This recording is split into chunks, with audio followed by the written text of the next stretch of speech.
Cette publication, j'aimerais que nous puissions voir de quelle manière Jean-Baptiste a annoncé la venue de Jésus-Christ.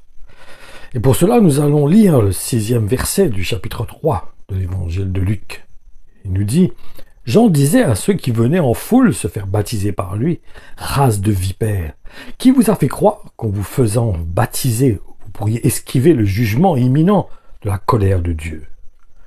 Il proclamait que Dieu allait manifester sa colère sur le monde comme au temps de Noé. Mais au lieu d'utiliser l'eau, Dieu allait se servir du feu. Et ce qui motivait Jean-Baptiste était d'avertir le peuple juif que s'ils ne changeaient pas, ils seraient jugés pour leurs actes. Pour pouvoir changer, les Juifs, par contre, avaient besoin d'accueillir le Messie, qui est Jésus, parce que Dieu avait prophétisé qu'il enverrait quelqu'un pour les sauver. Du reste, Dieu avait dit à Jean-Baptiste comment il allait reconnaître qui était le Messie.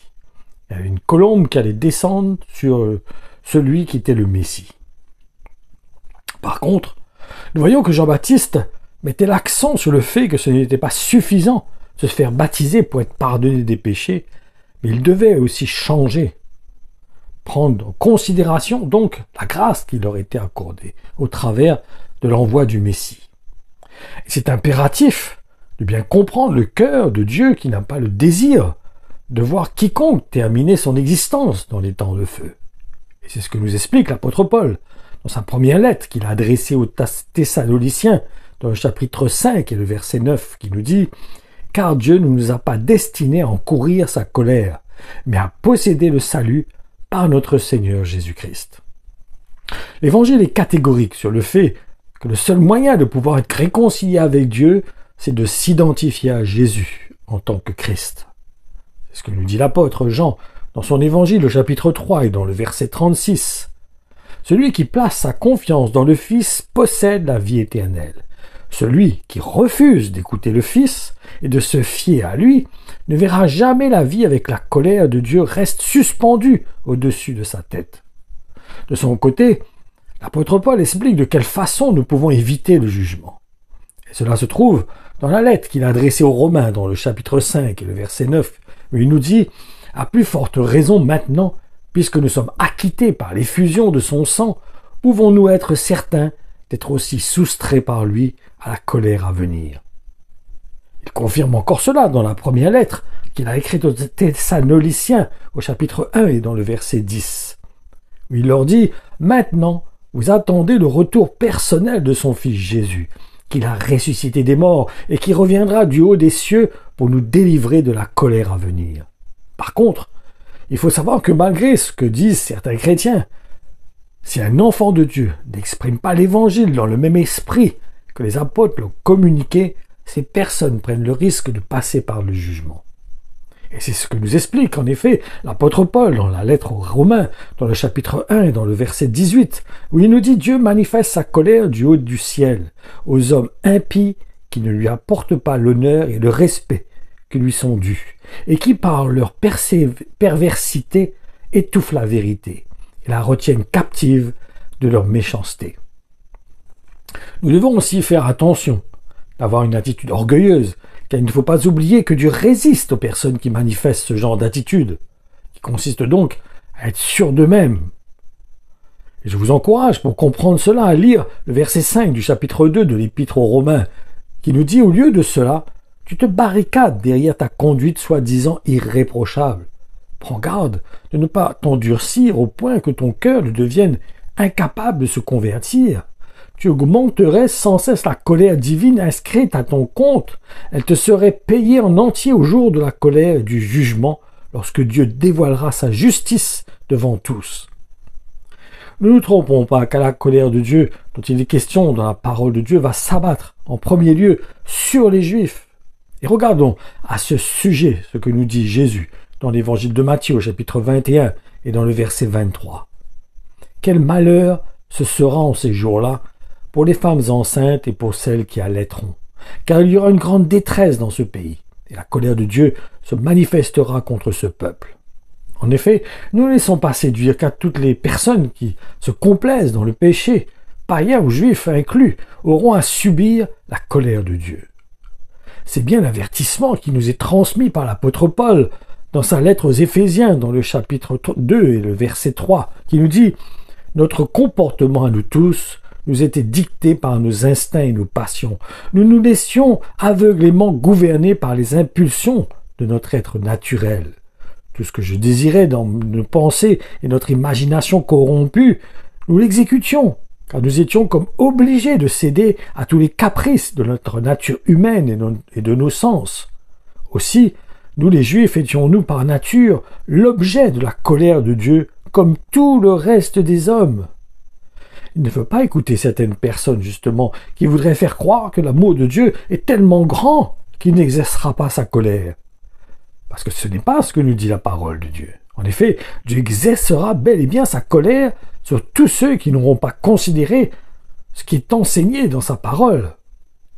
Voyons à ce sujet ce que dit l'apôtre Paul, qui est dans sa lettre, qu'il a écrite aux Éphésiens au chapitre 5 et dans les versets 6 et 7, où il nous dit « Ne vous laissez pas égarer sur ce point par les arguments spécieux, qui, si plausibles soient-ils, de ceux qui veulent s'excuser de ces péchés. Car ce sont précisément ces désordres qui attirent la colère de Dieu sur ceux qui refusent de lui obéir. Ne vous associez pas à eux, évitez leur compagnie. » En effet, la parole de Dieu exprime très clairement que Dieu manifestera sa colère contre tous ceux qui auront négligé sa grâce. Voyons à ce sujet ce qui est enseigné par l'auteur de l'Épître aux Hébreux dans le chapitre 4 et le verset 3. Quant à nous, c'est dans la mesure où nous croyons que nous entrons dans ce repos dont il est question dans la parole de Dieu citée. C'est pourquoi, dans ma colère, j'ai fait ce serment. Non, jamais ils n'entreront dans mon lieu de repos. C'est ainsi que Dieu a parlé, pourtant son travail était achevé depuis la création du monde. Et c'est bon aussi de lire ce qui est écrit dans le livre de l'Apocalypse, au chapitre 6 et dans le verset 16 et 17. Il disait « Aux montagnes et aux rochers, tombez sur nous et faites-nous disparaître aux yeux de celui qui siège sur le trône. Dérobez-nous à la colère de l'agneau, car le grand jour de la colère est arrivé. Et qui pourrait tenir devant eux ?» Tout ce qui arrive actuellement dans le monde devrait nous alerter, car nous pouvons constater que les prophéties qui annoncent le retour du Seigneur se réalisent. Et cela nous montre que la colère de Dieu va bientôt s'exercer sur tous ceux qui n'auront pas considéré la grâce de Dieu qui a été manifestée par Jésus-Christ, son Fils unique. C'est ce qui nous est communiqué dans le livre de l'Apocalypse, au chapitre 11, et dans le verset 18, qui nous dit « Les nations s'étaient soulevées dans leur colère, mais voici venue l'heure de la colère. Ainsi que le temps de juger tous les morts, de donner leur récompense à tes serviteurs, aux prophètes, aux membres de ton peuple, et à tous ceux qui révèrent ton nom, petits et grands. C'est aussi le moment de ruiner ceux qui ruinaient la terre. » L'apôtre Paul nous explique aussi que celui qui prend à la légère sa participation à la scène prend le risque lui aussi d'être jugé pour cela. C'est ce que nous pouvons constater dans la première lettre qu'il a écrite aux Corinthiens, dans le chapitre 11 et dans les versets 28 à 31. Que chacun donc, avant de manger de ce pain et de boire de cette coupe, s'examine sérieusement lui-même, car celui qui en mange et en boit en faisant fi de ce qu'implique pour lui son appartenance au corps du Seigneur s'attire par là le jugement de Dieu, car il prononce lui-même sa sentence de condamnation. C'est pour cette raison qu'il y a parmi vous tant de malades et d'infirmes et qu'un trop grand nombre se sont même complètement endormis dans la mort. Si nous faisions cet examen personnel et que nous nous jugions nous-mêmes, nous ne tomberions pas sous le jugement du Seigneur et nous éviterions sa sentence. Il y a un proverbe qui dit qu'un homme averti en vaut deux, non? Pour cela, qu'il ne faut pas ignorer les avertissements qui se trouvent dans la parole de Dieu. Bien au contraire, nous avons besoin d'y porter une attention particulière, comme sur celui qui se trouve dans le livre de l'Apocalypse, chapitre 14, dans le verset 19, qui nous dit « L'ange lança sa faucille sur la terre et vendangea la vigne de la terre. Il versa sa récolte dans la grande cuve de la colère de Dieu. » Nous devons aussi savoir que la colère de Dieu s'exercera par la deuxième mort, qui est les temps de feu. Justement, voyons à ce sujet ce que dit le Seigneur au travers du livre de l'Apocalypse, chapitre 14, et dans le verset 10. Devra aussi boire du vin brûlant de la fureur divine, celui-ci sera versé sans mélange dans la coupe de la colère divine, et il souffrira des tourments dans le feu et le soufre devant les saints anges et devant l'agneau. La La colère de Dieu se manifestera pendant la grande tribulation et aussi pendant les 1000 ans. C'est ce qui nous est expliqué dans le livre de l'Apocalypse, au chapitre 19 et le verset 15. Sa bouche darde une épée acérée qui doit vaincre les nations. Car c'est lui qui sera leur berger et les mènera avec une houlette de fer. Il doit aussi fouler lui-même dans la cuve le vin de l'ardente colère du Dieu Tout-Puissant. Ma conclusion, toutes ces paroles doivent nous emmener à nous préparer, afin d'être enlevés par l'époux, afin de ne pas être condamnés avec le monde. Donc ce que je vous encourage, au travers de cette publication, c'est prendre conscience qu'il y a une colère qui va s'exercer sur le monde. Et si nous voulons éviter de passer dans cette colère, nous avons besoin de placer vraiment notre confiance en Jésus-Christ, de nous attacher vraiment à Jésus-Christ, de haïr le monde, d'aimer Christ plus que notre chair, d'emmener notre chair à la mort, de la faire passer en second plan.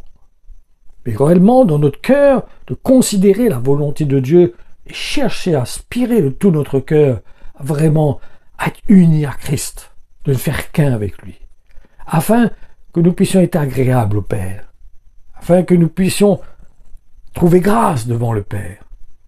Car le Père a envoyé son Fils Jésus-Christ, afin que nous ne soyons pas condamnés avec le monde. Alors ne renions pas, ne foulons pas au pied cette grâce que Dieu nous accorde en prenant ça à la légère et de continuer notre vie comme bon nous semble. Christ, n'oublions pas,